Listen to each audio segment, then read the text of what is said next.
Hi everyone, Chris Wall here. You have found one of the Easter eggs. Congratulations. This is an extended clip of Bob on Main Street as he's wrapping up the story of St. Nicholas, and it actually goes into much more of the historical data that Phil Vischer actually brought to the table, did a lot of good research on for us, and has the history of St. Nicholas as it relates to Santa Claus.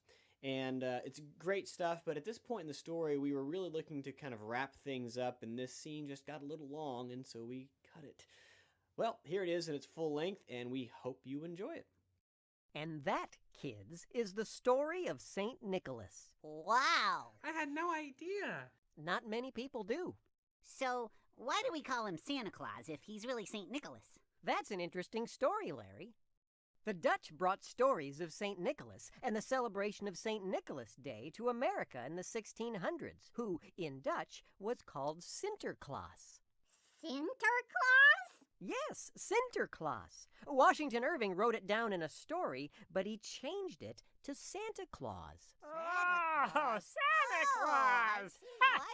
I get it. So do people still celebrate St. Nicholas Day? In parts of Europe, they still do. In other parts of the world, the stockings and gift-giving of St. Nicholas Day were blended together with another day later in December when churches celebrated the birth of Jesus, a holy day or holiday called the Christ Mass. The Christ Mass? Christmas! Christmas! Oh!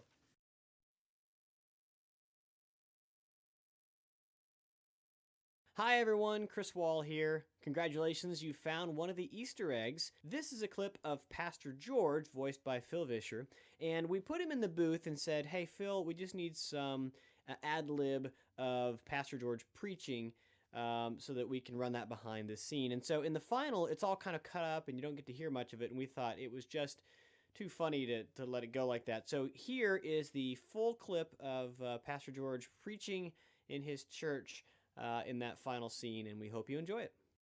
Thank you, Mrs. Hubert, for that lovely rendition of While by My Sheep.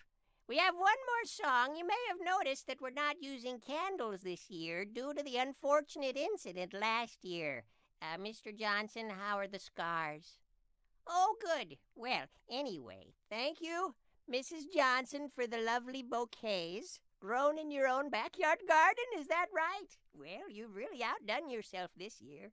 Now, let me see. We're going to get together for the winter picnic next week. Bring your parkas, and we'll be playing snow volleyball. If you'll all please get your hymnals, on this sacred night we're going to sing a few songs that we always sing because it's Christmas, and that's what we do ever since I was a little boy in Toledo, Ohio, at the Baptist church down on 4th Street. We'd sing these few songs. Of course, we sang them in Latin because English hadn't been invented yet. So we'll pull out the hymnals. We'll sing the newer versions because that makes more sense to today's modern kids. And Mary held all these things in her heart. What do you hold in your hearts today? This Christmas Eve, is it something you hope to get in the morning? Perhaps a video game console with a guitar feature?